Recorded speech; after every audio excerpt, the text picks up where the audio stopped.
وہاں سے پھر کے کوئی آگے بھی لے کے گئے یا وہیں تک؟ نہیں، اٹک میں ہی پھر ہمیں وہاں پر تقریباً ہم 13-14 دن وہاں پر ہے اٹک میں. تو پولیس نے کھانا کیسا کھلایا، تشدد کیا؟ یہ تو پاکستانی پولیس جو ہے تو بڑی اس کی تعریفیں ہوتی ہیں کہ صحیح خدمت خاطر کرتے ہیں. دیکھیں جی، سچ یہ ہے کہ نہ انہوں نے پانی دیا ہمیں. یہاں سے لے کر لوئی بیر تھانے سے جب سٹارٹ ہوئے ہم جوڈیشل کمپلیکس گئے، جوڈیشل کمپلیکس سے سیف سٹی گئے. سیف سٹی رات 11-11:30 بجے تک ہم رہے. نہ انہوں نے ہمیں کھانا دیا، نہ انہوں نے ہمیں پانی دیا. تو تقریباً باقی جو لڑکے وغیرہ تھے وہ خود ہی اپنے پیسوں سے کھانے شانے منگوا رہے تھے وہاں پر. تو بس اسی طرح کئی رلا جلا جو ہے نا، جس طرح میں آپ کو کیا بتاؤں، بھیڑ بکریوں کی طرح انہوں نے ہمیں رکھا ہوا تھا. تو صبح 4 بجے ہم اٹک جیل پہنچے ہیں. صبح 4 بجے بھی پھر وہاں پر بھی باقی میں، کیونکہ میری طبیعت تو بہت خراب تھی، میرا BP شوٹ کر گیا تھا. تو مجھے تو سمجھ نہیں آ رہی تھی، سارے راستے میں تکلیف بہت زیادہ تھی. تو صبح 4 بجے جب وہاں پر پہنچے تو صبح سحری ہم نے پہلا روزہ وہاں پر سحری وہاں پر کی. ساری شریک کھلائی ہے اٹک جیل کے باہر. اٹک جیل ابھی ہم انٹر نہیں ہوئے تھے. باقی روزے کیسے گزرے جیل کے اندر؟ کوئی سحری وغیرہ کرواتے رہے؟ دیکھیں، اٹک جیل والے جو تھے، میں ویسے ہی ان کے اوپر تہمت لگاؤں، ان لوگوں نے ہمارا خیال رکھا تھا. لیکن یہ تھا کہ ہمیں دکھ اس چیز کا تھا کہ ہماری جو شناخت پریڈ تھی نا وہ 24 کو تھی. 24 کو ہماری شناخت پریڈ ہونی تھی. تو ان لوگوں نے اب کون کون اس میں ملوث تھے یہ تو اب اوپر والے ادارے ہی بتا سکتے ہیں، پولیس بتا سکتی ہے، CDD والے بتا سکتے ہیں کہ 24 تاریخ کو شناخت پریڈ نہیں ہوئی، 25 کو نہیں ہوئی، 27 کو نہیں ہوئی، 28 کو نہیں ہوئی، 29 کو ہماری پیشی تھی. 29 کی صبح انہوں نے ہمیں اٹھایا صبح 7 بجے کہ آپ کی شناخت پریڈ ہے. تو اس دن ہماری حاضری تھی. اس دن انہوں نے یہ ڈرامہ رچایا کہ شناخت پریڈ ہے. تو شام 4 بجے ہمیں انہوں نے کہا جی آپ کی شناخت پریڈ نہیں ہوگی کیونکہ وہ نہیں آ رہے. وہاں پر پھر ہم کیونکہ ہم کپتان کے کھلاڑی ہیں تو ہم پیچھے مڑنے والوں میں سے نہیں ہیں. وہاں پر پھر میں نے لیڈ کیا 162 بندے کو. میرے ساتھ ملک افضل صاحب تھے D12 والے، عارف تھے اور باقی محمد عارف میرے ساتھ ایک بیرک میں رہے. ہم لوگوں نے لیڈ کیا اور ہم نے بھوک ہڑتال وہاں پر اٹک جیل میں سٹارٹ کی. اٹک جیل میں جب ہم نے بھوک ہڑتال کا نعرہ لگایا اور بیچ میں نعرہ تکبیر کے بھی نعرے لگ گئے اور اس میں نعرہ لگانے والے میں سے میں تھا. میں ویسی کسی پہ الزام لگاؤں، سٹارٹ ہم نے کیا کیونکہ ہمارے ساتھ ناانصافی ہو رہی تھی، ظلم آلریڈی ہو رہا تھا. ہم دیکھ رہے تھے کیونکہ ہمیں یہ خبر مل رہی تھی کہ یہ 3 مہینے کے لیے آپ کو نہیں جانے دیں گے. تو بھوک ہڑتال جب ہم نے سٹارٹ کی تو جیلر صاحب اپنے ساتھ 25 سے 30 بندے لے کر آئے جن میں قیدی اور وہاں کی جیل کی پولیس شامل تھی. کشمیر فتح کرنے کے لیے انہوں نے بس اللہ جانے انہوں نے کیا کرنا تھا، لیکن ہمیں دھوکے سے لے کر گئے. انہوں نے کہا جی جیلر صاحب آپ سے بات کرنا چاہتے ہیں. جب ہم باہر نکلے تو انہوں نے ان کے جو وہاں پر جو بھی SHOs تھے، جو بھی تھے، جو آفیسرز تھے، ان کو آواز کہا کہ جی ماریں ان کو. تو وہاں پر ہم نے تشدد بھی برداشت کیے. 25 سے 30 بندے 2 بندوں کو مارنے والے تھے، یعنی کہ ہم ٹوٹل 9 بندے تھے، 2 بندوں کو وہ مار رہے تھے. پہلے انہوں نے بڑا تشدد کیا، حالانکہ میں نے ان کو بتایا کہ جی میری ریڑھ کی ہڈی کا پرابلم ہے، پرابلم بہت زیادہ ایشو ہے، میرا مارچ میں آپریٹ ہے. تو آپ باقی جس جگہ پہ ماریں کوئی مسئلہ نہیں. اب آپ نے مارنے کے لیے نکالا ہے، ماریں آپ، کوئی ایشو نہیں ہے، ہم برداشت کرنے کے لیے تیار ہیں، لیکن آپ اس کا خیال رکھیں. تو انہوں نے اس کا خیال نہیں رکھا، انہوں نے مارا ہے، پھر لٹا کے مارا ہے. پھر 2 دن ہم نے قصوری میں گزارے ہیں. 8x8 کی قصوری تھی، اس میں ہم نے بیٹھے ہوئے ہم لیٹ بھی نہیں سکے. ہم 9 بندے تھے اس 8x8 کے کمرے میں. اس کے بعد ہمارا جو احتجاج تھا اللہ پاک کے کرم سے وہ رنگ لے آئی. 2 دن بعد شناخت پریڈ ہوئی ہماری اور اس سے اگلے دن 1 تاریخ تھی تو ہماری 1 کو پھر پیشی ہوئی جوڈیشل کمپلیکس دوبارہ. اس کے بعد جج صاحب سے پھر ملاقات ہوئی ہوگی؟ جی اس دن جج صاحب نے پوچھا کہ جی آپ بتائیں آپ کون آپ میں سے بولنا چاہتا ہے. تو پھر میں نے جج صاحب کو وہاں پر مختصر بتایا کہ یہ پرابلم ہے، ہم تو اس کام میں نہ ملوث ہیں، ہم اپنی CDR بھی دے سکتے ہیں، ہم اپنی لوکیشن بھی دے سکتے ہیں آپ کو، آپ ہمیں اگر مہلت دیں ہم آپ سب چیز پرووائڈ کر سکتے ہیں، ہم تو اس چیز میں شامل نہیں ہیں. ہمیں چھوڑیں، ہمارے ساتھ 162 لوگوں میں ایسے لوگ شامل تھے بیچارے جو کوئی چھلی بوننے والا تھا، کوئی مزدور تھا. ایک بزرگ تھے ہمارے ساتھ 73-74 سال ان کی ایج تھی، سفید داڑھی تھی، سفید بال تھے ان کے. ان کا دل کا بائی پاس ہوا تھا، ان کے بیٹی کی جگہ ان کو پکڑ کے لے کر آئے تھے۔ بعض لوگ ایسے تھے کہ جو بھائی کی جگہ پر ان کو لے کر آئے ہوئے تھے۔ تو افسوس اس چیز کا تھا کہ وہ بیچارے مزدور لوگ جن کو نہ کسی پی ٹی آئی سے غرض تھا، نہ کسی نون سے پی ڈی ایم سے غرض تھا، نہ کسی پیپل پارٹی والوں سے غرض تھا، لیکن ایک چیز میں نے دیکھی ہے کہ وہاں پر لوگوں نے کہا کہ پہلے تو ہم ووٹ نہیں دیتے تھے لیکن اب ووٹ ہم عمران خان کو دیں گے۔ سننے میں تو یہ بھی ہے کہ یہ نون لیگ کے بھی لوگ بیچ میں پکڑے دکڑ میں گئے ہوئے تھے۔ بالکل ایسا ہی تھا، ہمارے ساتھ نون لیگ کے بھی کچھ کارکن موجود تھے، کچھ ٹی ایل پی کے تھے، تھوڑی سی تعداد تھی۔ پولیس نے بس وہ کہتے ہیں نا نگ پورے کیے تھے، انہوں نے جو اوریجنل لوگ تھے، اوریجنل مجرمان تھے اس جگہ پہ، ان کو نہیں پکڑا، بس انہوں نے پکڑا دکڑی میں کوئی کارکن پی ٹی آئی کا تھا، کوئی عہدیدار تھا، ان کو ڈالا ہے وہاں پر۔ لیکن مجھے افسوس صرف ایک چیز کا ہے، اپنی پولیس سے بھی، اپنے اداروں سے بھی، کہ آپ لوگوں نے بہت بڑا ظلم کیا ہے 21 تاریخ کو، کہ جو لوگ آپ نے اٹھا کر جیلوں میں ڈالے ہیں، ان کو دہشت گرد بنایا ہے۔ خدا نخواستہ میں ایک چیز سے صرف ڈرتا ہوں، اگر ان میں سے، چلیں ہم تو پڑھے لکھے لوگ ہیں، شعور رکھتے ہیں، ہمارے ساتھ بہت سے ان پڑھ تھے، بیچارے مزدور تھے، 2 بھائی تو ایسے تھے وہ کہہ رہے تھے کہ ہم گاڑی کو دھکا لگا رہے تھے، پولیس والوں نے ہمیں اٹھا کر ڈالے میں ڈالا، جی آپ کو ایس ایچ او صاحب بلا رہے ہیں۔ کوئی H9 بازار میں جاب کرتا تھا، کوئی کپڑے بیچنے والا تھا، کوئی H9 بازار کے گیٹ پر جو چھلی کے دانے بونتے ہیں نا وہ بھی تھے۔ آپ یہ اندازہ لگائیں ان لوگوں کی سوچ کا، یہ ملک کو کس سائڈ پر لے کے جا رہے ہیں پی ڈی ایم والے۔ اگر اس میں سے آپ نے دہشت گرد تو بنا دیا ان لوگوں کو، اگر خدا نخواستہ اس میں سے ایک بھی بندہ دہشت گرد بن گیا تو اس کا گناہ کس کے سر پہ ہوگا؟ صرف اس چیز کا جواب یہ دے دیں پی ڈی ایم والے کہ اگر وہ ایک بھی ان میں سے واقعی دہشت گرد یا کوئی جرم کرتا ہے، کیونکہ وہ سارے بے قصور لوگ تھے، تو اس کا گناہ پھر کس کے سر پہ جائے گا؟ ارشد صاحب کیا لگتا ہے پارٹی کو آگے کہیں ضرورت پڑے گی تو اتنی مار کھانے کے بعد، تشدد سہنے کے بعد وہی جذبہ رہے گا یا آگے پیچھے ہی ہونے کی کوشش کریں گے؟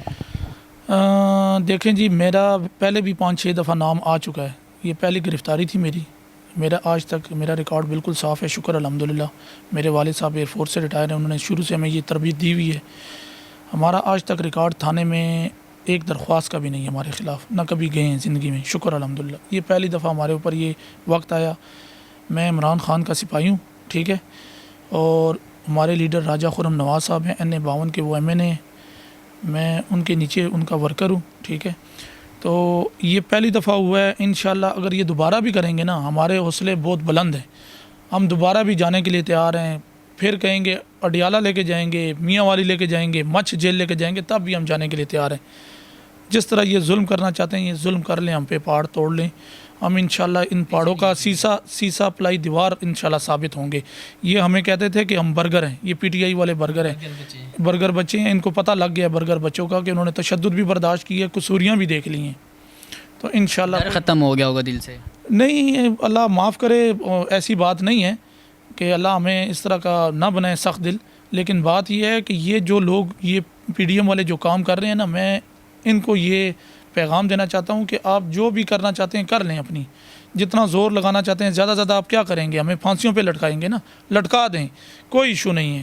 انشاءاللہ ہم عمران خان کے ساتھ ہیں، ہم پیچھے مڑنے والوں میں سے نہیں ہیں، ہم ڈٹے رہیں گے۔ اور میں آپ کو اٹک جیل کی یہ بات بتاتا ہوں کہ میرے ساتھ جو 162 لوگ تھے نا، انشاءاللہ اس ارشد بنگش کی وہ گواہی دیں گے آپ کو کہ اس ارشد بنگش نے وہاں پر جو تاریخ رقم کی ہے، ہم نے بھوک ہڑتال بھی کی ہے وہاں پر، اور وہاں پر تشدد بھی برداشت کیا ہے، قصوری بھی دیکھ لی ہم نے 2 دن، انہوں نے ہمیں 2 دن وہاں پر بڑا تشدد میں رکھا۔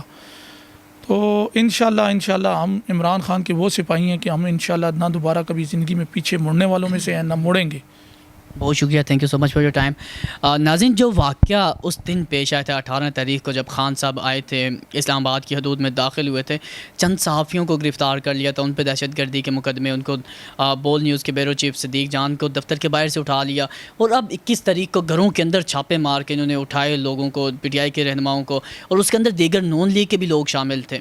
وہ بھی سننے میں تو یہی ہے کہ اب وہ بھی اعتراف کر رہے ہیں کہ ہم نے اگلی بار پی ٹی آئی کو ہی ووٹ دینا ہے۔ ایک سوال میرا رہے گا، چاہے وہ پولیس ہے یا کوئی اور ادارہ ہے، ارشد صاحب پہ دہشت گردی کے مقدمے ہیں، میں ایک سوال کروں گا کہ اس کا جواب آپ نے بھی دینا ہوگا۔ اگر یہ دہشت گرد کے مقدمے آپ ان پہ لگا رہے ہیں تو آپ نے دہشت گردوں کو چھوڑا کیوں؟ یہ سوال ہے کہ ملک سے اگر اتنی محبت کرتے ہیں آپ لوگ تو یہ جتنے آپ نے دہشت گرد پکڑے تھے تو یہ دہشت گرد چھوڑے کیوں؟ کھلے عام کیوں گھوم رہے ہیں یہ دہشت گرد؟ ان کو مزید آگے انہوں نے سزا کیوں نہیں دی؟ آخر کار یہ وہ عوام ہے جو ریڈی پہ بھی کام کرنے والے ہیں، اس کو بھی آپ نے دہشت گرد بنا دیا، اتنے گر چکے ہیں آپ. یہ قانون نہیں اجازت دیتا آپ کو بغیر وارنٹ کے کسی کو گرفتار کریں یا کسی پر تشدد کریں. آپ نہیں کر سکتے، یہ آپ کا حق نہیں ہے. اسی کے ساتھ اپنے ہوسٹ حسیب احمد کو دیجیے اجازت. نیکسٹ پروگرام میں پھر سے ملاقات ہوتی ہے، تب تک کے لیے اپنے اور اپنے پیاروں کا رکھیے گا خیال. اللہ حافظ.